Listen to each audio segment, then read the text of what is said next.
Assalamualaikum warahmatullahi wabarakatuh. Perkenalkan, nama saya Lili Eka Ainomila dari kelas 3B Agroteknologi. Pada kesempatan kali ini, saya akan menjelaskan sedikit tentang replikasi DNA.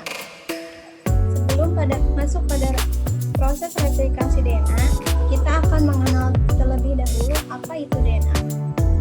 DNA atau yang disebut juga deoksiribosonukleat acid adalah materi genetik yang membawa informasi biologis dari setiap makhluk hidup dan beberapa virus.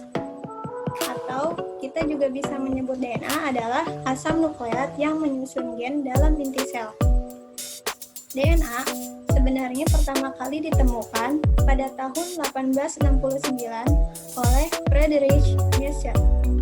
DNA ini terdapat pada mitokondria, sitoplasma, sentriol, kloroplas, dan plastit. Fungsi dari DNA adalah membawa informasi genetik, berperan dalam pewarisan sifat, dan mengekspresikan informasi genetik. Pada DNA, terdapat 3 komponen utama, yakni gula deoksiribosa, lalu ada fosfat, dan basa nitrogen. Basa nitrogen dalam DNA terdiri dari adenin, guanin, sitosin, dan timin. Ketiga komponen utama inilah yang akan membentuk nukleotida. Nantinya, rangkaian nukleotida akan membentuk DNA. Ini adalah struktur DNA yang kita kenal juga dengan double helix.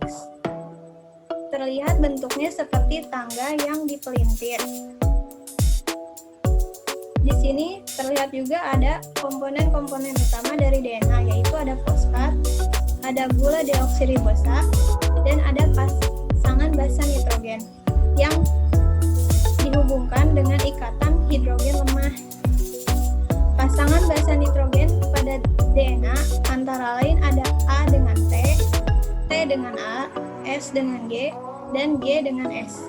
Pasangan basa ini tidak boleh sampai tertukar, karena perbedaan pada urutan basa akan menyebabkan perbedaan pada ekspresi genetik. Struktur double helix ini sebenarnya pertama kali ditemukan oleh Rosalind Franklin pada tahun 1952 menggunakan teknik sinar X. Namun saat itu Franklin tidak langsung mempublikasikan temuannya pada dunia. Dan pada akhirnya, Watson Crick tanpa sepengetahuan Franklin membuat model struktur DNA dan mempublikasikannya. Sehingga mereka berdualah yang lebih dikenal dunia dalam menemukan struktur DNA. Sekarang kita akan masuk pada proses replikasi DNA. Proses replikasi DNA ini ternyata dapat terjadi hingga triliunan kali. Setiap sel dalam tubuh kita mempunyai salinan DNA yang sama. Penyalinan DNA inilah yang kita sebut dengan replikasi DNA. Bisa dilihat pada gambar, DNA terlihat berbentuk seperti huruf Y. Nah, inilah yang kita sebut dengan garpu replikasi. Replikasi DNA sebenarnya adalah proses penggandaan rantai ganda DNA. Prosesnya dimulai dari enzim helikase akan membuka struktur double helix. Sehingga pada replikasi DNA diperlukan satu untai tunggal yang akan menjadi template atau cetakan untuk membuat untai DNA yang baru. Nah, dua untai yang terpisah akan memiliki arah yang berlawanan. Dua untai ini disebut dengan leading strand dan lagging strand. Leading strand memiliki arah yang sama dengan arah bukaan replikasi DNA, sedangkan lagging strand memiliki arah berlawanan. Nah, ini adalah contoh dari lagging strand, leading strand, dan ini adalah contoh dari lagging strand.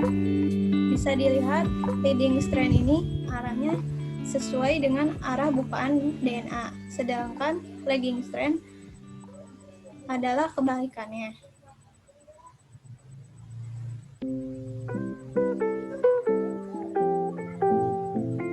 Nah, karena lagging strand ini memiliki arah yang berlawanan, maka untai DNA yang baru tidak bisa dibentuk sebagai satu untai utuh, namun sebagai fragmen-fragmen yang terpisah, atau yang disebut juga dengan fragmen Okazaki.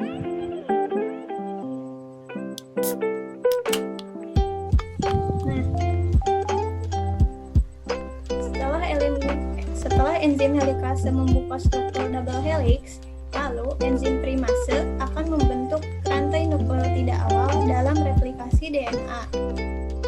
Rantai nukleotida awal ini disebut juga dengan RNA primase, yang juga dibutuhkan oleh DNA polimerase dalam menempel untuk membentuk untai DNA yang baru. Pada leading strand, pembentukan untai DNA baru akan terjadi dari arah 5 aksen ke 3 aksen. Namun, karena lagging strand memiliki arah yang berlawanan, maka replikasi DNA akan menjadi lebih sedikit sulit. Pertama, akan dibentuk RNA primer oleh enzim primase yang tidak seperti pada leading strand harus dibentuk beberapa kali. Lalu DNA polimerase akan memasukkan nukleotida baru. Tapi karena ada beberapa RNA primer, maka DNA yang baru dibentuk. DNA baru yang dibentuk akan berbentuk fragmen yang disebut juga dengan fragmen Okazaki. Nantinya RNA primer akan diganti menjadi DNA oleh DNA polimerase. Setelah itu fragmen akan bergabung dibantu oleh enzim ligase.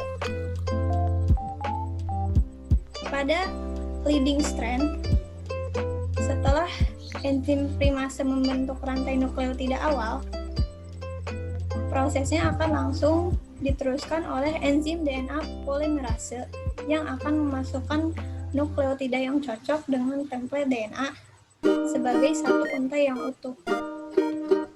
Dapat dilihat pada gambar bahwa DNA polimerase akan membentuk untai DNA baru sebagai satu untai yang utuh, sedangkan pada lagging strand, untai-untainya akan berpisah dan DNA ligase akan menyatukannya di akhir proses.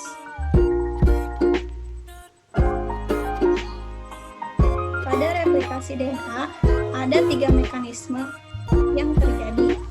Yang pertama adalah semi-konservatif, yang kedua ada konservatif, dan yang ketiga ada dispersif.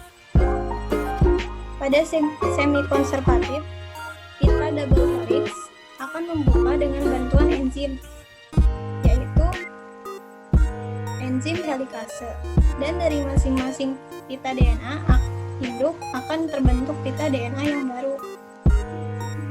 Lalu pada konservatif, molekul dari DNA lama tidak membuka, namun di sampingnya setiap molekul DNA yang lama dibentuklah molekul DNA yang baru. Sedangkan pada dispersif, molekul DNA akan terputus-putus menjadi beberapa bagian, dan pada setiap potongan tersebut terbentuklah DNA yang baru. Nah, seperti kita manusia yang sering juga berbuat salah dan dosa, pada proses replikasi DNA juga sering terjadi kesalahan. Disitulah DNA polimerase akan berperan sebagai proofreader yang bisa mendeteksi adanya kesalahan pada proses replikasi DNA dan memperbaikinya. Kesalahan pada proses replikasi DNA dapat terjadi akibat fenomena tautomerik, di mana basa nukleotida dapat berubah karena adanya pergerakan elektrik pada basa nukleotida. Nick atau benjolan akan muncul akibat adanya kesalahan ini. Nantinya akan ada fragmen yang dibuang dan disintesis ulang menjadi untai yang baru atau utuh. Nah, sekian yang dapat saya sampaikan tentang proses replikasi DNA. Semoga bermanfaat.